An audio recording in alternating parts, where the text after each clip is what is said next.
हा रस्ता आहे ना, त्या मधल्या रस्त्यात त्यांनी मेट्रोसाठी खोदकाम केलं होतं. तर ते खोदकाम करताना त्यांनी JCB लावून खोदलं होतं आणि त्यांना खूप मोठी मोठी हाडं सापडली. तर ते घाबरले लोक ते सगळे. मग मला काही पत्रकारांनी फोन केला, मग मी तिथे गेलो होतो साईटवर.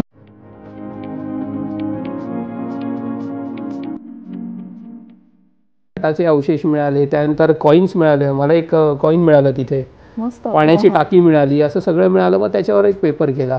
तर असं करत करत जवळजवळ रत्नागिरी जिल्ह्यात 3 किल्ले मिळाले मला तसे.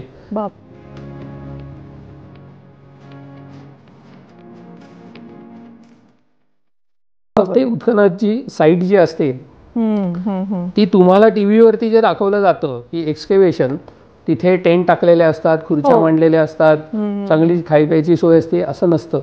जेव्हा साईटवर आम्ही जेव्हा जातो तेव्हा आम्हाला तिथे मंदिरात झोपायला लागतं.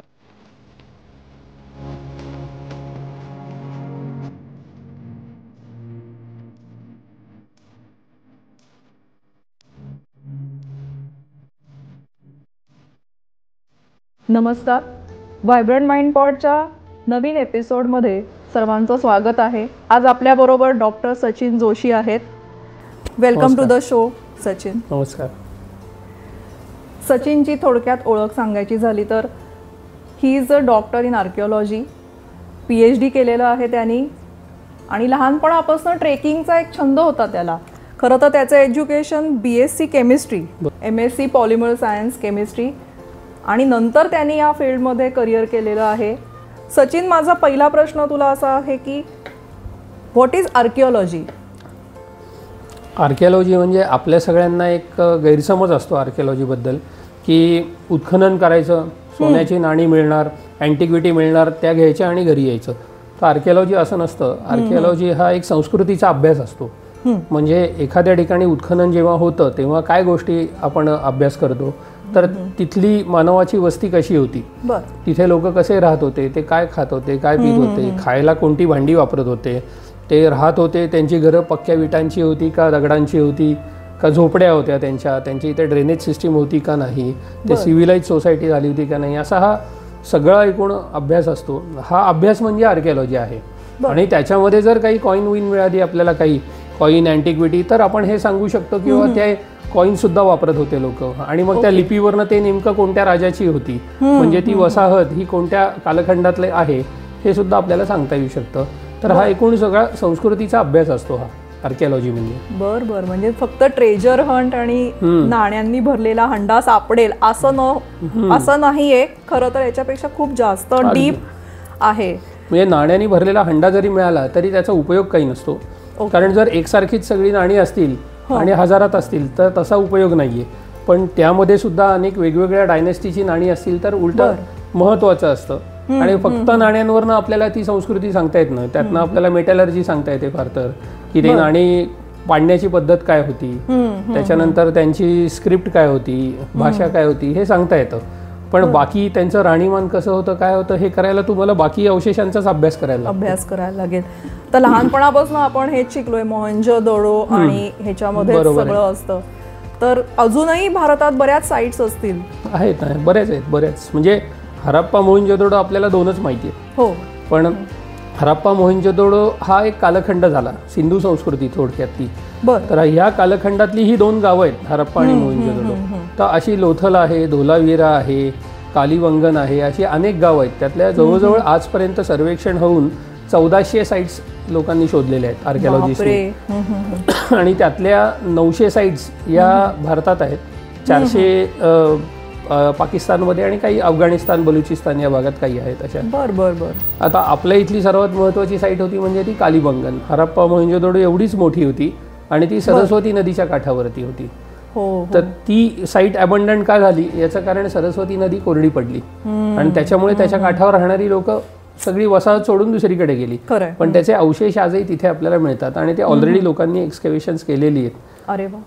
तसं म्हणजे उदाहरणार्थ द्यायचं सांगितलं तर उद्या जर मुठा नदी आटली तर काय होईल पुण्याचं? पुणे सोडून लोकांना मायग्रेट व्हायला लागेल दुसरीकडे ते, आणि मग 1000 वर्षांनी लोकांना पुण्याचे अवशेष मिळतील तिथे असं. बरं.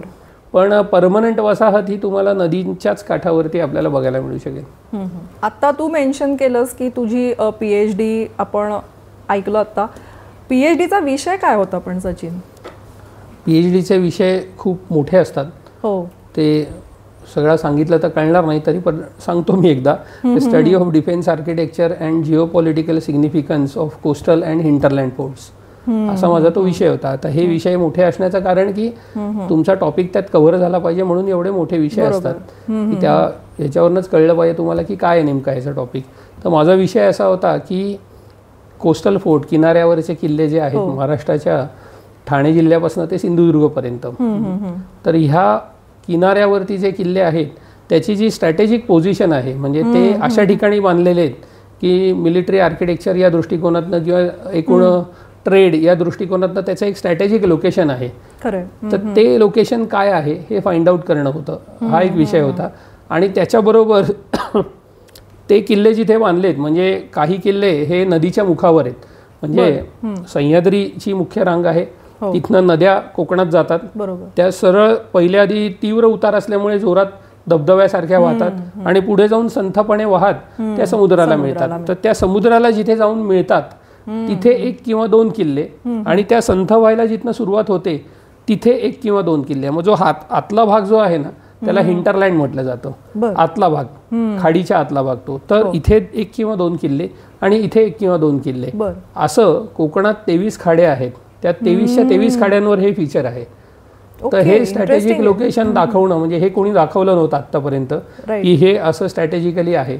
मग ते का आहे, असं लोकेशन का निवडलं त्यांनी, ह्याची सगळी कारणं या विषयावर माझी PhD आहे.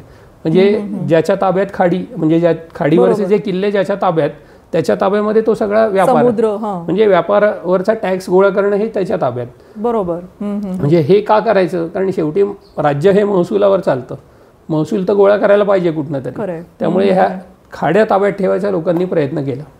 शिवाजी राजांचा हा एक वन ऑफ द मॅनेजमेंट, त्यांचं मॅनेजमेंट खूप फेमस आहे की हे पण एक मॅनेजमेंट आहे, निश्चित फायनान्शियल मॅनेजमेंट. त्यांनी पण अनेक खाड्यांवरती किल्ले बांधले आणि ते किल्ले ताब्यात घेतले.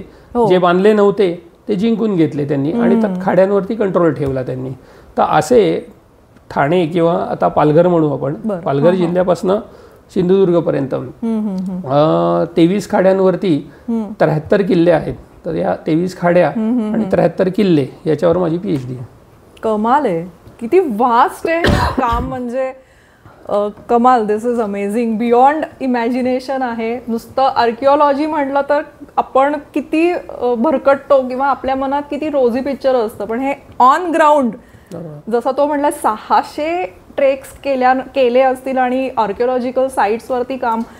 एक सचिन, एक आत्ता प्रश्न येतोय, मी डॉक्टर आहे किंवा XYZ पर्सन डॉक्टर आहे म्हणलं तर आपल्या डोळ्यासमोर एक चित्र येतं की त्यांचं क्लिनिक असेल किंवा ते हॉस्पिटलमध्ये जात असतील, किंवा एक शिक्षक आहे म्हणलं तर त्यांचं आपल्याला समजतं की ठीक आहे, शाळा असेल, कॉलेज शिकवतात.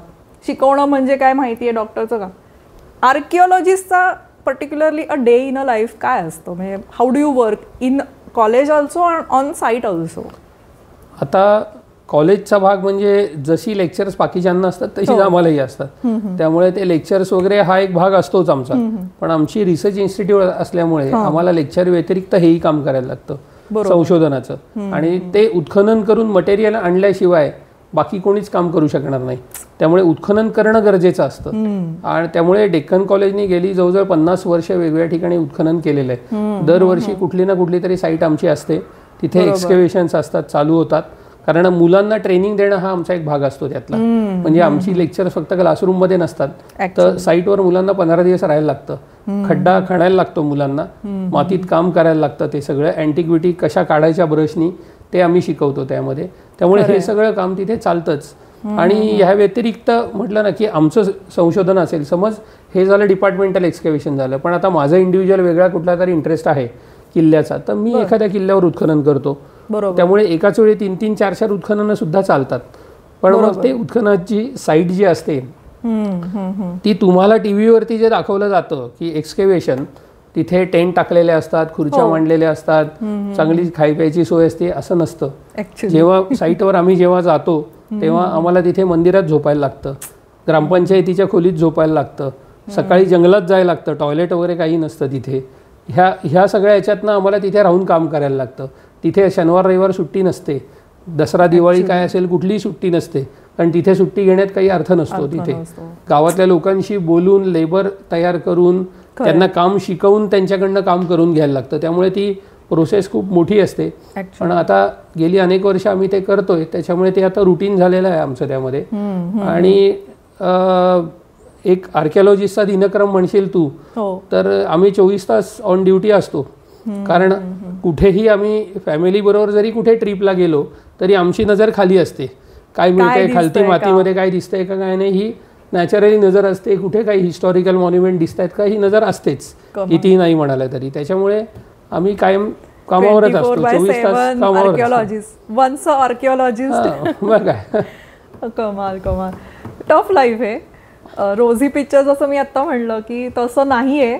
आणि ऑफ साईट ऑन साईट खूप टफ आहे हे. म्हणजे तू म्हटलास तसं की एखादी साईट, आणि असंही नसेल कदाचित की गेलोय फावडं घेऊन खोदलंय मग काहीतरी ट्रंक बिंग, असंही नाही आहे. आय थिंक आता जर एखादं कॉईन किती छोटं असेल किंवा एखादा जुन्या वस्तूचा एखादा तुकडा, मग तो शोधणं, तो दिसणं, मला वाटतं हे अगदी बारीक मेटिक्युलसली करायला लागत असेल. बारीक म्हणजे कॉईन हे तुम्हाला दिसणाऱ्या ह्या गोष्टी दिसतात, कॉईन बोन्स वगैरे हे काय जे असेल. पण बीड्स मिळतात आम्हाला, मायक्रो बीड्स मिळतात की जी आता किती आकाराची सांगायचं, म्हणजे गळ्यातली माळ असते ना मणी, तर ते बारीक मणी जे असतात ना, किंवा ते मंगळसूत्रामध्ये काळे मणी वगैरे जे बारीक असतात, तेवढे मणी सुद्धा तिथे उत्खननाने मिळतात. आणि ते मिळताना ते नीट काढायला लागतात. दिसतात तर आम्हाला आहे, पण ते नीट काढले पाहिजेत. ते डिस्ट्रॉय होता कामा नये. तिथे लोकांना म्हणून तरी शिकवायला लागतं आम्हाला की उधळी मारायच्या नाहीयेत तुम्हाला, ब्रशनी काम करायचं आहे आपल्याला सगळं. त्याच्यामुळे एक खड्डा खोदायचा असेल तर आम्ही 4 मीटर जर खाली जायचं असेल तर आम्हाला 1 महिना लागतो 4 मीटर खाली जायला.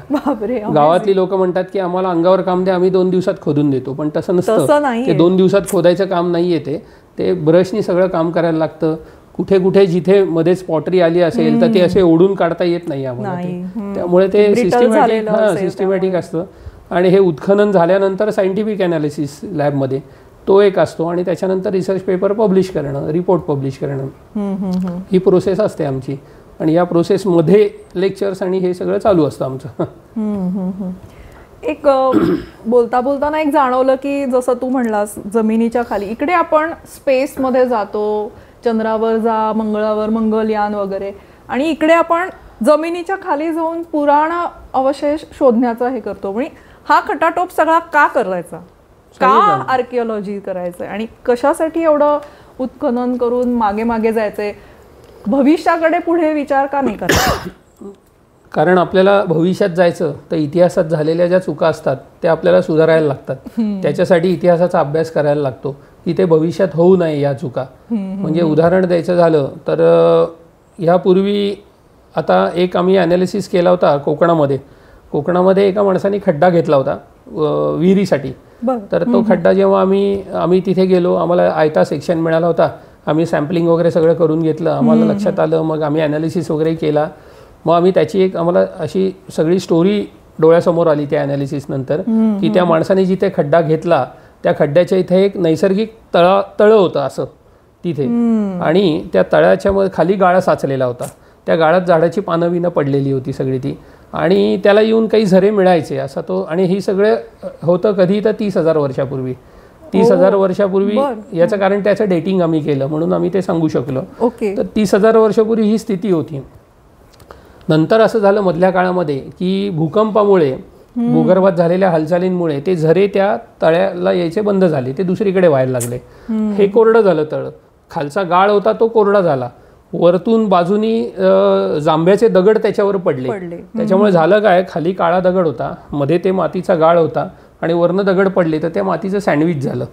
30,000 वर्ष हे सँडविच असंच होतं. तर त्या मातीचा दगड झाला, तो कन्वर्ट झालं दगडामध्ये ती माती.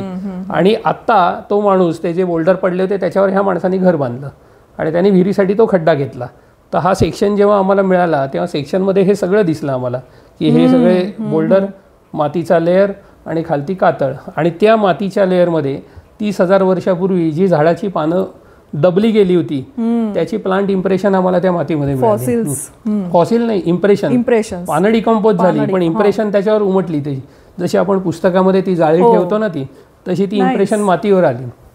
त्या सॉइलवरनं आम्हाला कळलं क्लायमेटिक कंडिशन काय होती त्यावेळेची, ग्रेट, झाडं कोणती होती ती, तेव्हा असं आम्हाला काढता आलं की त्यावेळेला 30,000 वर्षापूर्वी कोकणामध्ये 5,000 मिलीमीटर रेनफॉल व्हायचा, जो आजही होतो. बरोबर. पण त्याचं ड्युरेशन 9 महिने होतं. 9 ते 10 महिन्यात तो 5,000 मिलीमीटर पाऊस पडायचा. आज तोच पाऊस 3 महिन्यात पडून जातोय. तर मग काय झालंय नेमकं प्रॉब्लेम, हा अभ्यास करण्यासाठी आर्किओलॉजीचा अभ्यास गरजेचा आहे. किंवा लातूरला जेव्हा काम केलं तेव्हा लातूरला आजही आम्हाला मांजरा नदीमध्ये हिप्पोपोटमसची बोन मिळतात, एलिफंटची बोन मिळतात, टायगरची बोन मिळतात. तेही 30,000 वर्षापूर्वीचा इव्हेंट आहे. व हे प्राणी तिथे होते याचा अर्थ यांना पूरक वातावरण त्या ठिकाणी होतं लातूरला. आणि आज लातूरची स्थिती काय आहे, भीषण आहे ती. खरंय. तर हे कसं झालं, ह्याची कारणं काय, हे जेव्हा आपण अभ्यास करतो त्याचा भविष्यासाठी उपयोग होतो आपल्याला. म्हणून हा अभ्यास करायचा. आणि शेवटी हा सगळा जेव्हा अभ्यास येतो तेव्हा आपल्याला 5वी 6वी 7वी 8वी किंवा 10वी 11वी या मुलांच्या इतिहास याच्यामध्ये हे सोप्या पद्धतीने सांगितलं जातं हे सगळं. त्यामुळे हे सचिन, प्रश्न असा आहे की आता तू केमिस्ट्रीमध्ये MSc केलेलं आहेस आणि आर्किओलॉजी आणि केमिस्ट्री यांचं काय काय किंवा ह्यांना इंटरसेक्ट नसावी म्हणू आपण, की त्यांचं काय संबंध आहे? मी आधी BSc केमिस्ट्री केलं, मग MSc पॉलिमर सायन्स केलं, मग त्याच्यानंतर एक 4 वर्ष प्रायव्हेट कंपनीत जॉब केला आणि नंतर इथे डेक्कन कॉलेजला आर्किओलॉजिकल केमिस्ट्री डिपार्टमेंटला मी जॉईन झालो. ओके. तर तेव्हा मलाही असं लक्षात आलं की मी इथे फक्त जर केमिस्ट्री केलं तर मला इंटरप्रिटेशन नाही करता येणार. मी त्यांना काही केमिकल अनालिसिस करून देईन की हे घ्या, हे आले, हे 4 आकडे देईन मी काढून त्या ह्याच्यातनं. पण त्यांना पण ते सगळे जे आर्किओलॉजिस्ट असतात ते बरेचसे सगळे हिस्ट्री बॅकग्राऊंडचे असतात, म्हणजे ते सायन्स बॅकग्राऊंडचे नसतात. त्यामुळे त्यांनाही त्या आकड्याचा काही अर्थ कळत नाही. त्यांना इंटरप्रिटेशन करून देणं कोणतरी देणारं पाहिजे ते. मग अशा वेळेला मला लक्षात आलं की मला इंटरप्रिटेशन नाही करता येते. आत्ता जॉईन झालो होतो तेव्हा आमचे प्रोफेसर गोगटे म्हणून होते, माझे जे तिथले गाईड होते, त्यांनी मला सांगितलं की तू MA आर्किओलॉजी पण कर. तर मग मी जॉब करता करता MA आर्किओलॉजी केलं. मग MA आर्किओलॉजी केल्यामुळे आर्किओलॉजी समजल्यामुळे मग त्या सगळ्या केमिकल अनालिसिसचं इंटरप्रिटेशन कसं करायचं हे मला समजलं.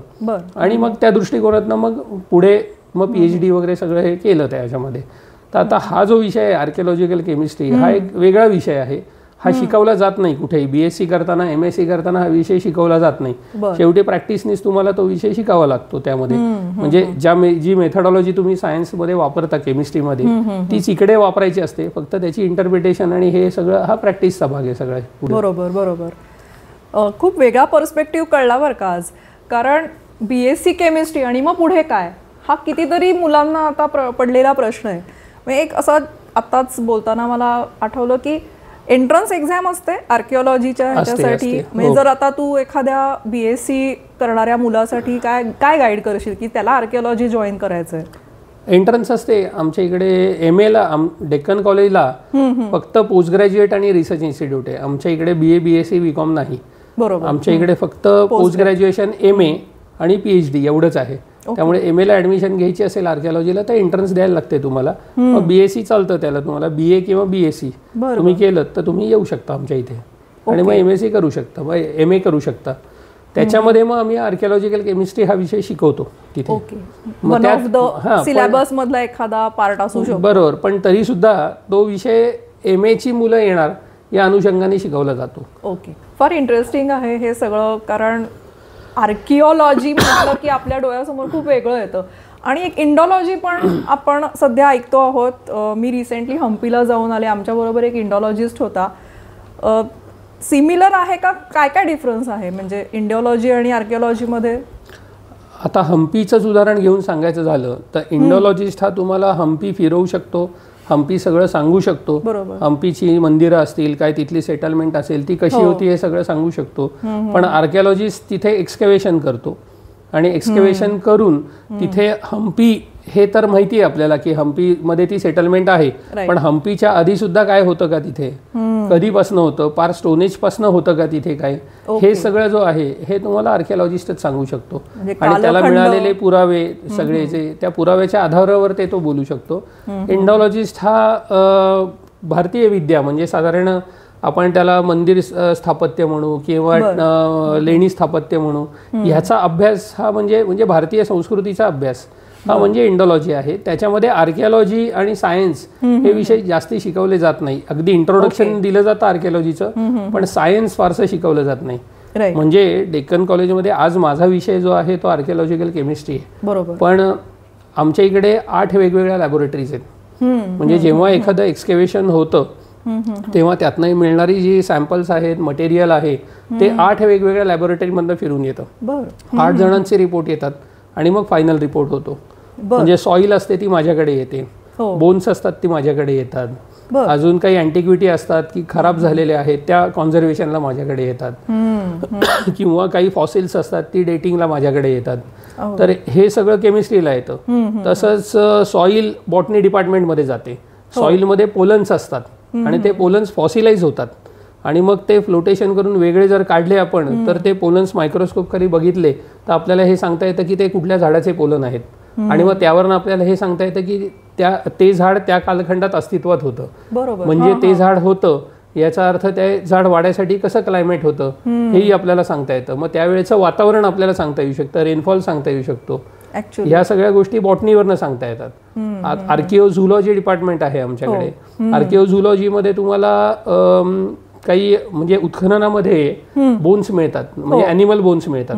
त्या ॲनिमल बोनवरून आम्ही हे सांगू शकतो की तिथं त्याचा एक स्टॅटिस्टिकल ॲनालिसिस केला जातो. पहिले आयडेंटिफिकेशन की गोट आहे का काय, कोंबडीची बोन्स आहेत, अजून कशाची आहेत, आणि मग त्यांचा खाण्याचा पॅटर्न आपल्याला स्टॅटिस्टिक ॲनालिसिसवरनं सांगता येतो की म्हणजे हे फक्त म्हणजे बोकडच खात होते का चिकन खात होते का हे व्हेजच होते वगैरे, हे पण सांगता येतं आपल्याला त्यावरनं. बरोबर. तसंच ह्युमन बोन्स असतात. ह्युमन बोन्सवरनं तो माणूस कधी मेलाय, त्याला काय आजार झालेला आहे, ह्या सगळ्या गोष्टी आपल्याला त्यावरनं सांगता येऊ शकतात की हा 8व्या वर्षी मेला का 10व्या वर्षी मेला आणि त्याचं मरण्यामागचं कारण काय होतं हेही आपल्याला सांगता येऊ शकतं. त्याला आजार झाला होता का काय झाला होता, किंवा वॉरमध्ये जर मेला असेल तर त्याच्या बोनवरती कटमार्क येतात. राईट. तर त्या कटमार्कवरनं सुद्धा सांगता येतं आपल्याला की ह्याला कुठे जखम झाली आणि कसा हा मेला असेल. आणि अशी डिपार्टमेंट भारतामध्ये असणारी ही एकमेव संस्था आहे आर्किओलॉजीमधली, की एवढी डिपार्टमेंट वन रूफ खाली अशी एकमेव संस्था आहे ही. भारतात कुठेही एवढी सगळी डिपार्टमेंट, म्हणजे एखाद्या ठिकाणी आर्किओ केमिस्ट्रीच आहे, एकीकडे आर्किओ बॉटनीच आहे, पण सगळं एका ठिकाणी कुठेच नाहीये ते. हो, कारण बरेचदा मी हा रेफरन्स ऐकते की बरेच अवशेष भारतात सापडलेले असतात ते डेक्कन कॉलेजला येतात, असं वाचण्यात माझ्या आलेलं आहे. बरोबर. आता एक असं आठवलं की मेट्रोच्या उत्खननामध्ये पण तुमचं कॉलेजचं काहीतरी काय सापडलं होतं सांग. मेट्रोला मंडईमध्ये उत्खनन झालं होतं. मंडईमध्ये म्हणजे कुठे की जी जुनी बिल्डिंग आहे मंडईची, ती दगडी बिल्डिंग, आणि त्याच्या मागच्या बाजूला एक परत मंडई आहे, म्हणजे एक बसकी अशी बिल्डिंग आहे ती. त्याच्यामधनं एक रस्ता जातो रविवार पेठेकडे. तो जो मधला रस्ता आहे ना, त्या मधल्या रस्त्यात त्यांनी मेट्रोसाठी खोदकाम केलं होतं. तर ते खोदकाम करताना त्यांनी JCB लावून खोदलं होतं आणि त्यांना खूप मोठी मोठी हाडं सापडली. तर ते घाबरले लोक ते सगळे. मला काही पत्रकारांनी फोन केला, मग मी तिथे गेलो होतो साईटवरती तिकडे, आणि मग ती बोन सगळी घेऊन आलो. म्हणजे तुम्हाला बघायची असतील तर आता माझ्या लॅबमध्येच बोन्स आहेत ती. त्याचा सगळा अनालिसिसही झाला आमचा सगळा. तो हत्तीची बोन्स होती ती. हत्तीची बोन्स होती म्हणून मोठी मोठी बोन. हा, एका पायाचं बोन आम्ही तेवढं घेऊन आलो, आम्ही जास्ती काही आणलं नाही. त्या हत्तीच्या एका पायाचीच बोन पोतभर निघाली जवळजवळ ती. मग ते त्याचा जेव्हा एकूण अभ्यास केला तेव्हा असं कळलं की 250 वर्षापूर्वी पेशवे कालखंडामध्ये मंडईच्या इथे पीलखाना होता. पीलखाना म्हणजे हत्तीशाळा. तर ती हत्तीशाळा आत्ताच्या सुभानच्या दर्ग्यापासनं ते भाऊ महाराजाच्या बोळ्यापर्यंत एवढ्या एरियामध्ये ती हत्तीशाळा होती. तर तेव्हा कधीतरी तो हत्ती मेला होता आणि त्याला त्यांनी पुरला होता. आणि हे दोन्ही बिल्डिंग बांधताना मधला रस्ता खोदलाच नसेल त्यांनी, त्यामुळे तो तिथेच राहिला. बरोबर. आणि आता तो सापडला असा. Very interesting. किल्ल्यांचे शोध लागतात, म्हणजे आता जसा हत्तीचा खोदकामामध्ये का तुला आता म्हटलास की पीलखाना होता आपल्याला हे समजलं वगैरे, तसं मी असं ऐकलंय की तू किल्ले शोधलेस, पण आता किल्ला तिथेच असतो ना, किल्ला काही उत्खननामधनं आपण बाहेर काढत नाही. तू म्हणजे काय केलंस? किल्ल्याचा शोध हा म्हणजे सुरुवातीला जेव्हा पहिल्यांदा एका किल्ल्याचा शोध घेतला तेव्हा काही असं ठरवलेलं नव्हतं मी की आपल्याला कुठल्या तरी एखाद्या किल्ल्याचा जाऊन शोध घ्यायचा आहे, असं काही ठरलेलं नव्हतं. आम्ही 2005-06च्या सुमारास अलिबागच्या जवळ चौल या गावात उत्खनन केलं होतं. आता जसं मगाशी सांगितलं, उत्खनन म्हणजे फक्त एखाद्या ठिकाणी खड्डा घेणं असं नसतं. त्या परिसरामध्ये सुद्धा आम्ही फिरत काही माहिती गोळा करत असतो. कुठे लेणी आहेत का, कुठे जुने काही अवशेष आहेत का, तसं हे सगळं मी महाडपर्यंत आम्ही फिरत होतो. तर एकदा महाडच्या जवळ आम्हाला जायचं होतं दासगाव नावाच्या गावाला. तिथे मला बघायचं होतं काय आहे हे.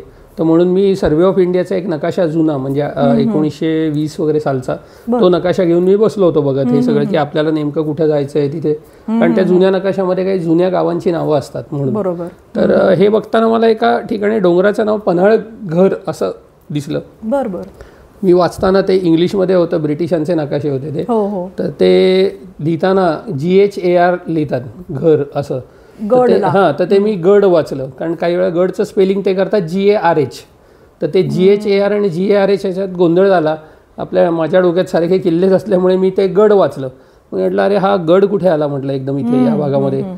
तर म्हटलं आता जाणारेच आहे तर बघू आपण ते. म्हणून जायच्या आदल्या दिवशी पुन्हा एकदा मॅप काढला, तेव्हा नीट वाचलं तर म्हटलं अरे ते घर आहे, गड नाहीये म्हटलं ते. पण म्हटलं मी सॅटेलाइट इमेजवरनं काही बघितलं होतं, तर तेव्हा मला असं वाटलं होतं की आहे तिथे काहीतरी म्हणजे तटबंदीसारखं. कारण त्यावेळेला आजच्यासारखं रिझोल्युशन मिळत नव्हतं गुगल अर्थ वगैरे याच्यावरनं ते. पण तरी जे काही दिसत होतं त्यावरनं एक अंदाज वाटला मला की काहीतरी असावं तिथे. तर म्हटलं जाणारच आहे तर जाऊन येऊ म्हटलं त्या डोंगरावर, आपल्याला काय एवढं ते. तर म्हणून मग तिथे गेलो, ती जागा लोकेट करून त्या ठिकाणी गेलो आणि तिथे प्रत्यक्ष काही अवशेष मिळाले, तटबंदी मिळाली. आणि गावातल्या लोकांना जेव्हा विचारलं तेव्हा गावातले लोक म्हणाले नाही म्हणाले तिथे काही तसं. त्यांनी फक्त पाण्याची टाकी सांगितली होती, पण तटबंदी वगैरे असं काही नाहीये म्हणाले. ते सगळं मला तिथे मिळालं आणि ते मिळाल्यामुळे मग सांगता आलं, कारण एखाद्या डोंगरावर तटबंदी करणार याचा अर्थ तिथे किल्ला असल्याशिवाय करणारच नाही ना. बरोबर. पाण्याची टाकी आहेत म्हणजे तिथल्या सेटलमेंटसाठी. त्यामुळे हे अवशेष मिळाले. मग त्याच्यावर एक मी रिसर्च पेपर केला. मग मला सुचलं की अरे असे अनेक किल्ले असतील की जे आपल्याला शोधता येतील, की ज्याचे उल्लेख कुठेतरी कागदपत्रात आहेत आणि प्रत्यक्ष ते नाहीयेत कुठे, म्हणजे सापडलेले नाहीयेत असे. मग असं करत करत पुढचा एक किल्ला, मोहनगड नावाचा एक किल्ला शोधला, की ज्याचं पत्र शिवाजी महाराजांनी लिहिलं होतं बाजी प्रभू देशपांडेंना, की मोहनगड किल्ला जो आहे त्याचं जुनं नाव जासलोटगड आहे, ते नाव बदलून त्याचं मोहनगड ठेवा, तिथे 25 माणसं ठेवा, आपली किल्लेदार ठेवा वगैरे, असं खूप काय काय सांगितलं होतं तिथे. तर तो आजपर्यंत खूप लोकांना सापडतच नव्हता कुठे ते. मग मी ते पत्र एकदा खूप नीट वाचलं, तर त्यात एक क्लू होता छान. त्याच्यामध्ये त्यांनी असं म्हटलं होतं की मोहनगड हिरडस मावळमध्ये आहे. आता हिरडस मावळ ही जी टर्म आहे ही शिवकाळातली टर्म आहे ती, पण ते म्हणजे जो वाचतो त्याला माहिती आहे हिरडस मावळ म्हणजे काय, पवन मावळ म्हणजे काय. तर हिरडस मावळ म्हणजे आजचा भोरपासून आपण महाडला जातो ना, तेव्हा वरंद घाटाचा जो भाग आहे, नीरा देवघर धरण, ते धरणाचं जे बेसिन आहे ते बॅकवॉटर, ते म्हणजे हिरडस मावळ. तिथे हिरडोशी नावाचं गाव आहे म्हणून हिरडस मावळ ते. मग मला असं लक्षात आलं की म्हटलं हिरडस मावळ, आपल्याला हे हिरडस मावळ अख्खं फिरायचं आहे, बाकी काहीच फिरायचं नाहीये. हे अख्खं फिरून ज्या दिवशी संपेल तेव्हा आपल्याला किल्ला सापडेलच.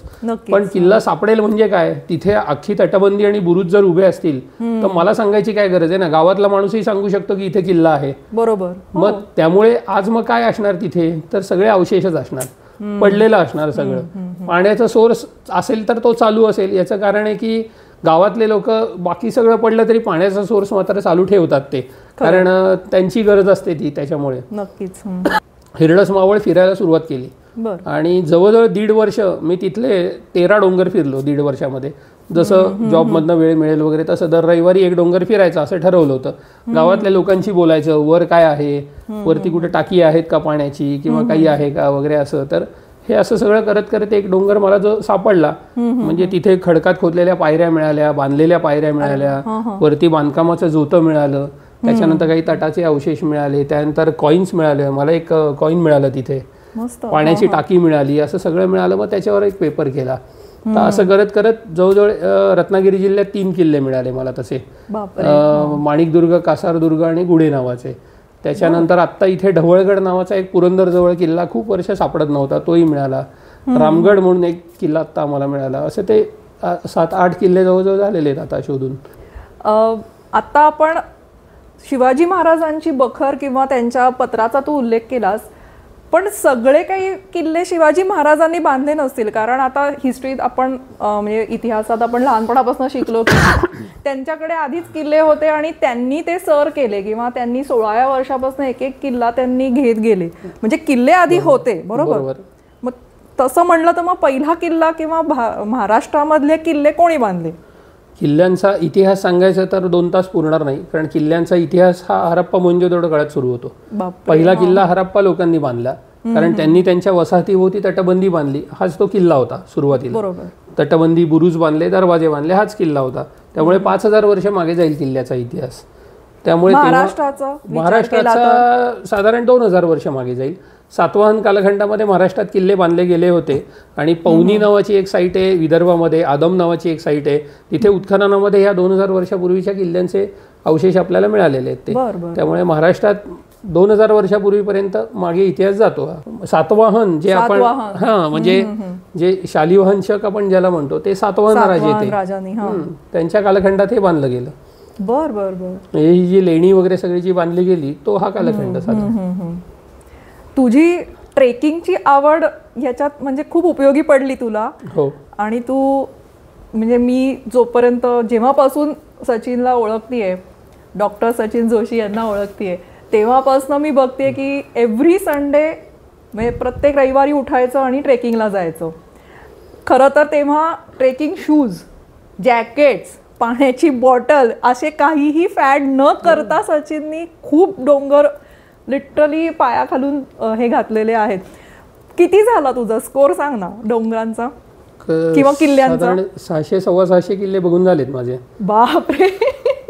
आणि अनेक वेळा, म्हणजे एकदा नाही, मी जवळजवळ जेवढे किल्ले बघितलेत ते कमीत कमी 2 वेळा तर बघितलेलेच आहेत. कमीत कमी काही किल्ले तर 10-10 वेळा 20-20 वेळा सुद्धा बघितलेले आहेत ते किल्ले.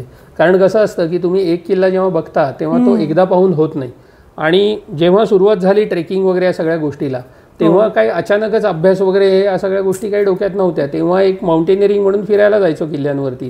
पण नंतर असं लक्षात यायला लागलं की अरे आपण ज्या किल्ल्यांवर फिरायला जातो तिथं काहीतरी त्याचा इतिहास आहे, तो आपण वाचला पाहिजे जर तिथे जातोय आपण फिरायला. तर अशा दृष्टिकोनातनं मग थोडं इतिहासाचं वाचन सुरू करायला भारत इतिहास संशोधक मंडळामध्ये गेलो. तिथे जाऊन जरा पुस्तकं वाचायला लागलो गड किल्ल्यांची, त्यात काय बघायचं असतं, इतिहास काय असतो.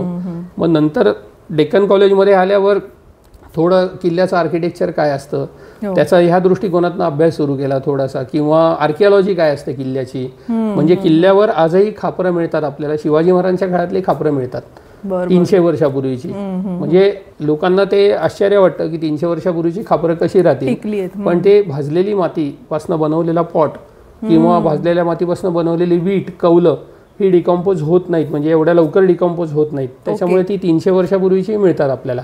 म्हणजे अगदी तुम्हाला उदाहरण द्यायचं झालं तर तुमच्या घरातली जी झाडं लावायची कुंडी आहे ती उद्या तुटली आणि तुम्ही त्याचे तुकडे मातीमध्ये टाकले तर ते आज नंतर किती वर्ष राहणार आहे तसं तुम्हाला वाटतं?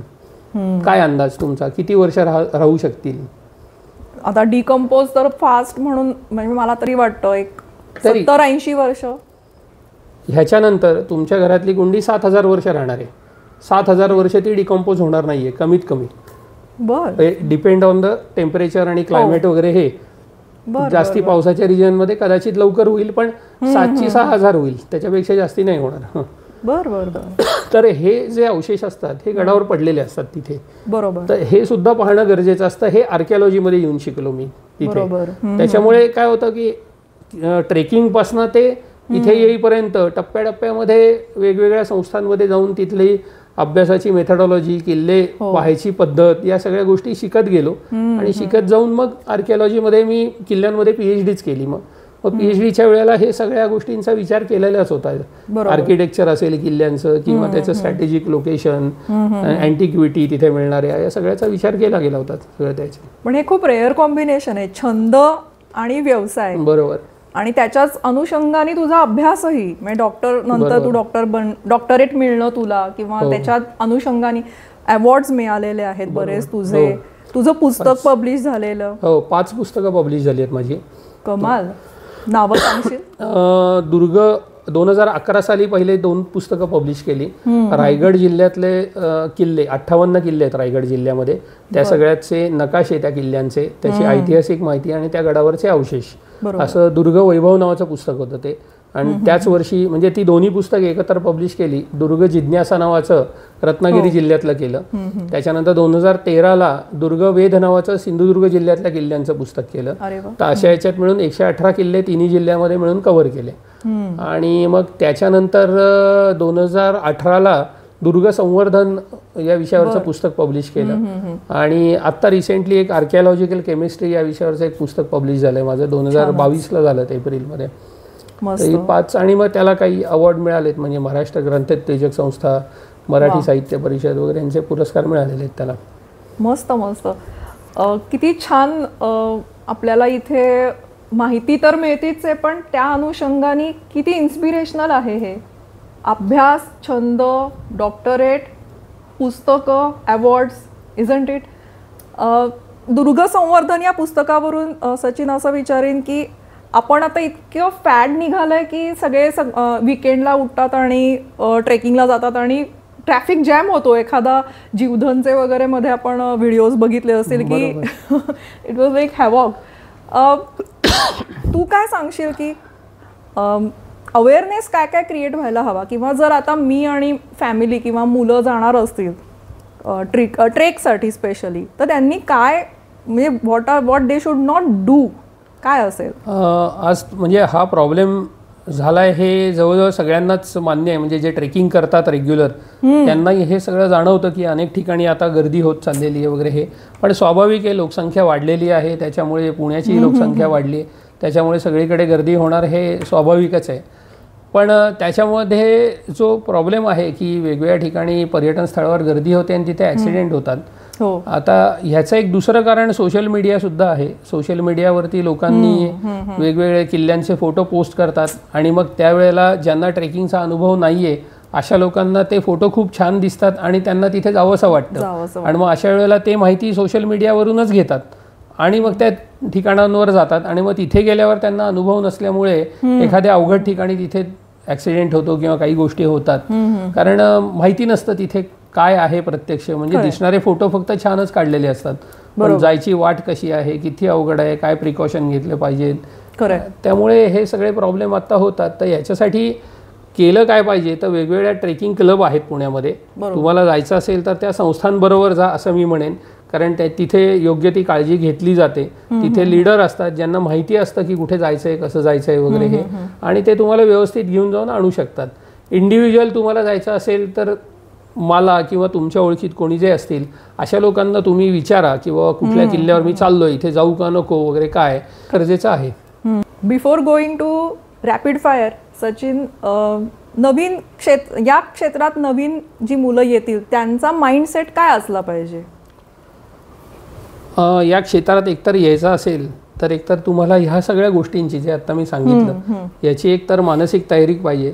असा खडतर परिश्रम अशा पद्धतीचं करण्याची तयारी पाहिजे की अशा ठिकाणी जाऊन काम करणं जिथे काही सोयी सुविधा नाहीत वगैरे हे.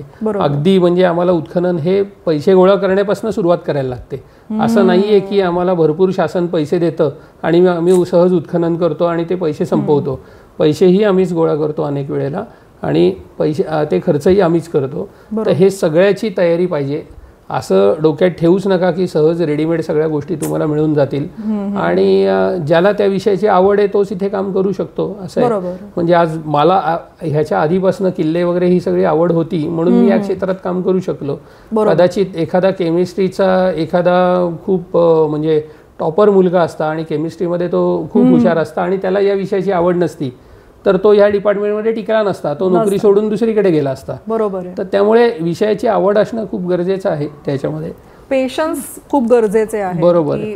जसं तू म्हणलास की 4 मीटर खणायला तुम्हाला महिना लागू शकतो, त्याच्यानंतर ते सगळं येणार, त्याचा अभ्यास बारकाईने करणं खूपच ग्लॅमर आहे आर्किओलॉजीला. फक्त काय आहे की तुम्ही जे बघता ते प्रॅक्टिकल नसतं सगळं. ते प्रत्यक्ष फील्डवर जातात तेव्हा गोष्टी वेगळ्या असतात.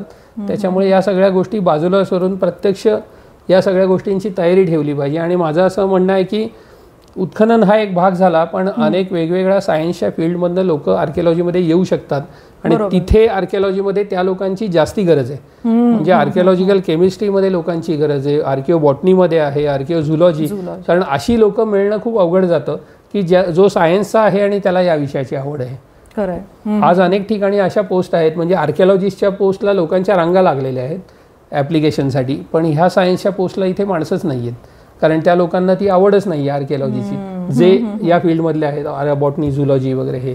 त्यामुळे अशा फील्डमधनं तुम्ही यायचा जास्ती प्रयत्न करा, तिथे जॉब जास्ती पटकन मिळू शकतात या रुटीन MA आर्किओलॉजी करून येण्यापेक्षा. Very interesting insight Sachin. आणि आता आपण रॅपिड फायर करूया.